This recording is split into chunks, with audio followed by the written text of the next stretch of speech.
Sarah Morton's Day, A Day in the Life of a Pilgrim Girl by Kate Waters. Photographs by Russ Kendall.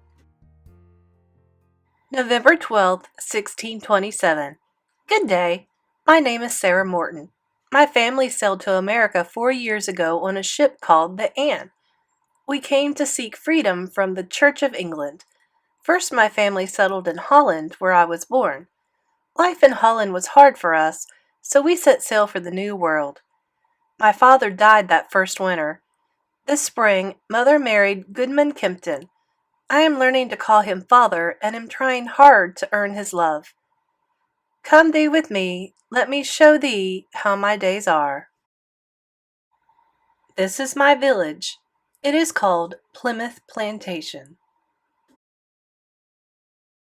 At sunup, when the cockerel crows, I must get up and be about my chores. I put on my overgarments. Petticoat, stockings, garters, petticoat, waistcoat, coif, apron, pocket, and shoes, and roll my bedding into the corner. The fire is mine to tend. I throw brush on the red coals to make them dance. Mother and I make the hasty pudding. I lay the table with clean cloths, bowls, and spoons. I serve Mother and my new father first. I must stand at my place to eat. Perchance my new father would make a stool for me. With the table scraps I have collected, I go out to feed the chickens. Because I have forgotten to latch the pen, I must run our hens a game of chase. At milking time, I find my best friend Elizabeth Warren at the pen. As we milk, we tell each other secrets. Today I tell her of a dream about my real father. I miss him often, but I do not speak of him to anyone save Elizabeth. I do not wish to seem ungrateful to my new father. Elizabeth likes to remember the time before she came here to the New World. She tells me of shops in England full of collared ribbons and of fairs with women dancing.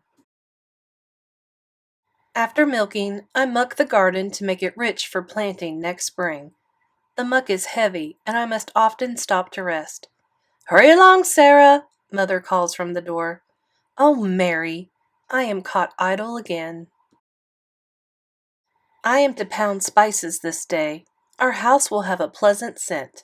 The thump of Mother's churning keeps me company. I wish I could tell Mother about my dream, but she is quiet today, and I have often enough gotten the rod for speaking out of turn. Next, Mother and I prepare the midday meal, 17th century Indian cornbread. Boil 3 cups of water, stir in 1 cup coarse cornmeal grits, simmer until water is absorbed, stirring occasionally. Cool. When mixture is cool enough to handle, turn into work surface floured with 1/2 cup fine cornmeal flour. Work into 2 round flat cakes. Bake on floured cookie sheet at 400 degrees for 3/4 of an hour.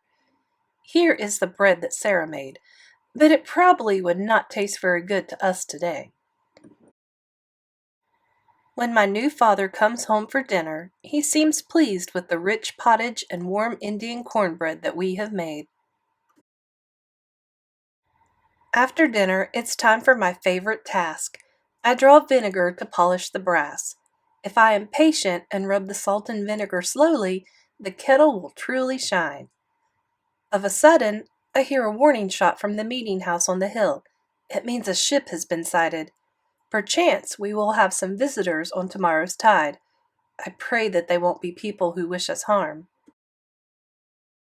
Mother says I may fetch Elizabeth. We run to the top of the hill to see the ship, but it is still a tiny speck at sea. I dare not wait to see more. It is time for my lessons. My new father thinks I show a talent for learning. I am grateful, for in many families girls are not spared from their chores for lessons. My fingers are clumsy around the chalk, but it gets easier. Some day I may be able to read to Mother the letters she gets from her relations in England. After the lesson, Elizabeth is waiting for me. I show her my new father's gift. He has made me a knickerbox. Elizabeth and I take turns shooting. We keep score with scratches in the sand. Today my marbles go through the arches more truly. Hers bounce back to her. I am winning, but the sun is beginning to lower, and I must get back to my chores. I feed the fire to heat the pottage again, and milk the goats once more. The big brown goat is troublesome. The more I push, the more she kicks. I will have a mark to show from her tomorrow. As I return from milking, my new father is coming home. He has news of the ship. It carries visitors to our village. There is much talk about where to lodge them and how to portion out the stores. After we have eaten, my new father quizzes me on my verses. I have been learning this one by heart since last Sabbath. It has words to turn my tongue into a knot. Psalm 100, a psalm for confession. Shout ye triumphantly to Jehovah, all the earth. Serve ye Jehovah with gladness. Come before him with singing joy. Know ye that Jehovah he is God. He made us, and not we, his people, and sheep of his pastures. Enter ye his gates with confession, his courts with praise. Confess ye to him, bless ye his name. For Jehovah is good, his mercy is forever, and his faith unto generation and generation. This evening Father is pleased with my learning. He hugs me with pride. Perchance he does like having a daughter. Mother calls for me. We set off for the spring to fetch water for tomorrow. We look out to sea and see the ship. Perchance Mother will have letters and a bolt of new cloth tomorrow. Now there is time for quiet conversing. Mother speaks first. She asks how I am liking my new father. I can truthfully say that I am becoming fond of him. It has been many months since I have seen Mother seem so glad. The air gets chill as we fill our buckets. It is getting toward sundown. The village quiets as we turn homeward. Father and Mother talk in the candlelight. I bid them good night.